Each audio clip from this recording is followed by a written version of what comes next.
আসসালামু আলাইকুম ভিউয়ার্স, অনেকদিন পর একটা ভিডিও বানাচ্ছি। আসলে বিভিন্ন কারণে চাইলেও ভিডিও বানাতে পারি না। তো ভিডিও রেকর্ডিং করা, এডিটিং করা, বা ভিডিওটা পোস্ট দেওয়া অনেক সময়ের ব্যাপার।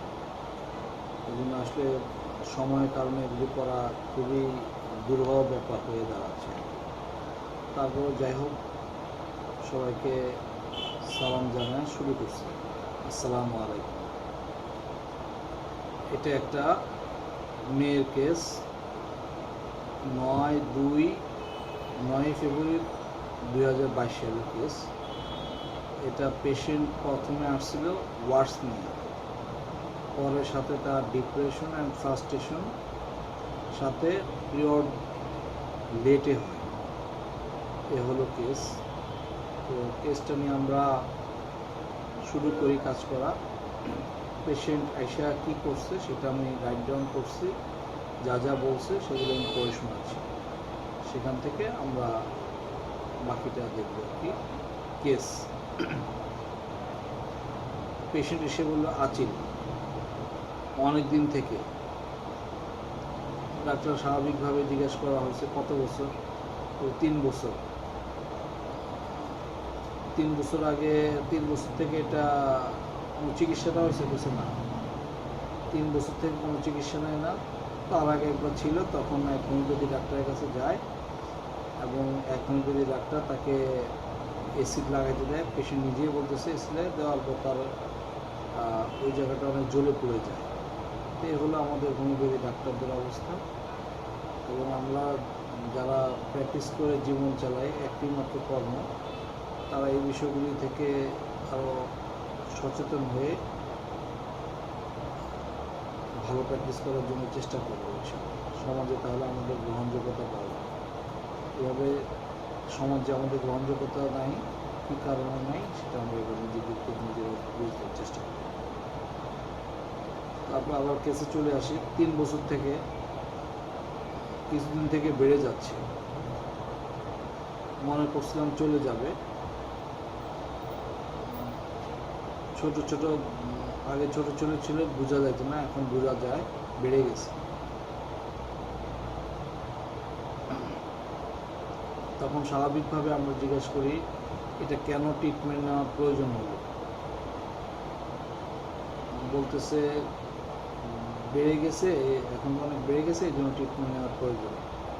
তখন জিজ্ঞেস করলাম বেড়ে যাওয়ার কারণে কী সমস্যা হচ্ছে।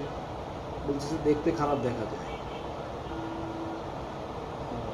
তখন আমি আবার জিজ্ঞেস করলাম যে বেড়ে যাওয়াটার জন্য চিকিৎসা দরকার না দেখতে খারাপ দেখার জন্য চিকিৎসা করা দরকার? বললো দুইটাই। তো আমি বলছি দুইটা না, একটা দেখতে খারাপ দেখা যায়। ঠিক আছে। তো আসলে এতটুকু তো আঁচিলের কেস আমাদের হয়ও না, আর আমাদের এতে আঁচিলের কেস ফেলই হয় বেশিরভাগ ক্ষেত্রে। আর আঁচিলের কেসগুলি এখন মানুষ নিজেরাই ওষুধ কিনে কিনে খায়, এই জন্য আমাদের কাছে আসলে বেশিরভাগ কেসে আমরা সাকসেস হই না। কিছু কিছু কেসে সাকসেস হই, বেশিরভাগই ফেল। তা যাই হোক, আবার কেসে আসি। পেশেন্টকে জিজ্ঞাসা করো টেনশন কী। পেশেন্ট না, এটা নিয়ে কোনো টেনশন নেই। তারপর জিজ্ঞাসা করা হলো তোমার পার্সোনালিটি বলো। পেশেন্ট বলে আমি চুপচাপ থাকি। তখন ডাক্তার আমি আবার জিজ্ঞেস করলাম তুমি কী করো। বললো যে আমি স্টুডেন্ট প্লাস টিচার। স্টুডেন্ট কি টিচার কি? বললো আমি LLB-তে পড়ি, একটা স্কুলে টিচারের জব করি আর টিউশন করি। তারপর আমি আবার আমার যে জায়গাগুলি জানা দরকার সেখানে তোমার স্বভাবটা কেমন জিজ্ঞাসা করলাম। এখন পেশেন্ট বুঝতে পারছে পার্সোনালিটিটা কী। পেশেন্টের রাগ অনেক বেশি, মা বলে আকার ছোঁয়া রাগ। পেশেন্ট বলে রাগ উঠলে নিজেকে কন্ট্রোল হয় না, রাগ উঠলে মন চায় কিছু বলবো না কিন্তু থাকতে পারি না। আর রাগ উঠলে কী করো? রাগ উঠলে উল্টাপাল্টা বলে দিই। তখন জিজ্ঞাসা করা হয়েছে তাকে গালিগালাজ করা হয়েছে না, গালাগালি করে না, খারাপ কমেন্টস করে। আর তারপর মা বললো তার বিয়ে ঠিক হয়েছে এক জায়গায়, অ্যাফেয়ার ম্যারেজ থেকে অ্যারেঞ্জ ম্যারেজের বিষয়টা যাচ্ছে। বললো যে সে ছেলেটার সাথে খুব খারাপ ব্যবহার করে, সামান্য কিছু বললে এদিক সেদিক হলে রাগ করে বসে, রাগ করলে যা মন চায় বলতে থাকে। তখন বলে যে কয়েকদিন আগে আমি ওকে একটা রাস্তায় থাপ্পড় মেরেছিলাম। তো এগুলি নিয়ে কি টেনশন চলে, বলে যে থাপ্পড় মারছে। আমি তখন জিজ্ঞেস করি থাপ্পড় মারার কারণে এটা নিয়ে অনুশোচনা করে, না কোনো অনুশোচনা নেই। তো এই যে আমার রাগ উঠলে আমি কী করি না করি কোনো ঠিক নাই। তো এগুলি নিয়ে আমার খুব ডিপ্রেশন কাজ করে। ডিপ্রেশন মানে ওই যে কি ভুল করে ফেললাম কি না, এভাবে রাগ উঠে যায়, শ্বশুরবাড়ি যায় কীভাবে থাকবো, কীভাবে ম্যানেজ করবো, শ্বশুর শাশুড়ির সাথে কি খারাপ ব্যবহার হয়ে যায় কিনা, এগুলি বিভিন্ন বিষয় তার মনে চলে থাকে। এগুলো কেস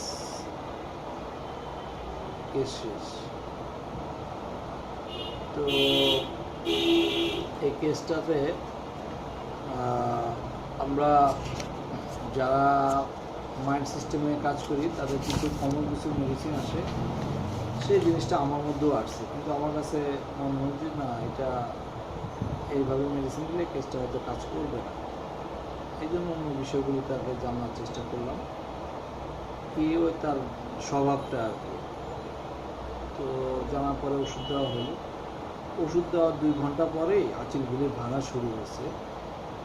ছোটো ছোটো আঁচিলগুলি ছিল, সেগুলো ভেঙে ঝরে যাচ্ছে বললো। এবং তার রাগও কমে গেছে, এবং যে ডিপ্রেশনটা তার মধ্যে ছিল সেটাও তার কমে গেছে, এবং মাসিক হয়ে গেছে। তো মিসটা হচ্ছিল না, প্রায় 25 দিন থেকে অ্যাবসেন্ট, তো সেটা হয়ে গেছে। তো আমার কাছে 4 দিন পরে ফলো আপ দিয়েছে। আসলে এই কেসটা যখন আমি নিই, তখন আমি, আপনারা যারা মাইন্ড সিস্টেম ফলো করেন, আপনাদের মতো আমিও বিষয়টা ওইভাবেই চিন্তা করি।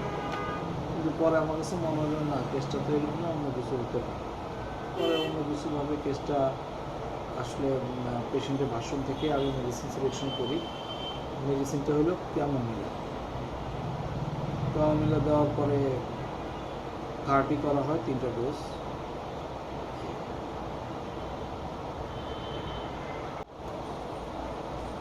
ক্যামোমিলা 30 কীভাবে দিলাম সেটা এবার বলতেছি। ক্যামোমিলা প্রথমত দেখতে খারাপ দেখা যায়, ডিলিউশন বডি লুকস আগলি, এটা একটা রুব্রিক। আর একটা হলো অ্যাঙ্গার কন্ট্রাডিকশন ফর্ম, কোনো বিষয়ে কন্ট্রাডিক্ট হলে, তার মতের বাইরে হলে সে এটা নিয়ে তার রাগ উঠে যায়, এবং রাগ উঠলে সে গালাগালি করে, অ্যাবসিভ ইনসাল্ট। আর হলো ইন্টারাপশন কি, কোনো বাধা সে মেনে নিতে চায়। আর এটা তো আসলে আমি আপনাদের কাছে ভিডিও বলছি বা কেস প্রেজেন্ট করি, যখন আমি কেসটা সলভ করি তখন আমি তাকে ক্যামোমিলা দিই অনলি ফর আনসিভিল। ক্যামোমিলা পেশেন্ট খুব বাচ্চাদের ক্ষেত্রে এটা দেখা যায় আনসিভিল হয়ে থাকে। তো দেখেন, সে তার হাজব্যান্ডকে রাস্তায় একটা থাপ্পড় মারছে, এছাড়াও আরও 1-2জনকেও সে রাস্তায় থাপ্পড় মারছে বলছিল। তো সেখান থেকে আমি তাকে আনসিভিল ধরে তাকে ক্যামোমিলা করছি। আর যে রুব্রিকগুলি বললাম, এগুলি কেসের থ্রুতে আমি, সে যা বলছে ওই থেকে। যেমন সে বলছে তার বডি দেখতে খারাপ দেখা যায়, বডি আগলি, তারপরে কেউ কোনো কিছু তার যে মত, তার বুদ্ধি বাইরে গেলে সেটা নিয়ে রাগ হয়ে যায়, আর রাগ হলে এই সেই বলে দেয়, কমেন্টস করে, এই জন্য অ্যাবিউসিভ ইনসাল্ট, এবং তার কাজে কোনো রকম ইন্টারাপশন সে পছন্দ করে। সে যেটা বলছে এটাই ঠিক, এই জায়গায় অন্য কেউ যদি কোনো কিছু বলে তাকে বোঝাতে যায়, এটাই হলো ইন্টারাপশন ইনটলারেন্স, এটা সে মেনে নেয় না। এই কয়েকটা রুব্রিক পরে সাজাচ্ছি আপনাদের জন্য। তো সবাইকে ধন্যবাদ। আসলে আমাদের ওয়ার্ডসের কেসে এগুলিতে কোনো রিয়েকশন নাই, টিউমারের কেসে কোনো রিয়েকশন নাই। তো কেসগুলি আসলে আমরা বেশিরভাগ ক্ষেত্রে সাকসেস করাটা অনেক জটিল হয়ে যায়। টিউমার কেসে যাও করা যায়, ওয়ার্ডসে বেশিরভাগ কেস এখন আমাদের ফেল। তো এটার পিছনে কিছু কারণ আছে, অনেক রোগীরা নিজের ওষুধ খায়, আর আমাদের কাছে আসলে আমরা বুঝতে পারি না কীভাবে কেস ট্রিটমেন্ট করা দরকার। এই কারণে এই জন্যই কেসটা শেয়ার করা আপনাদের কাছে। সবাইকে ধন্যবাদ। আসসালামু আলাইকুম।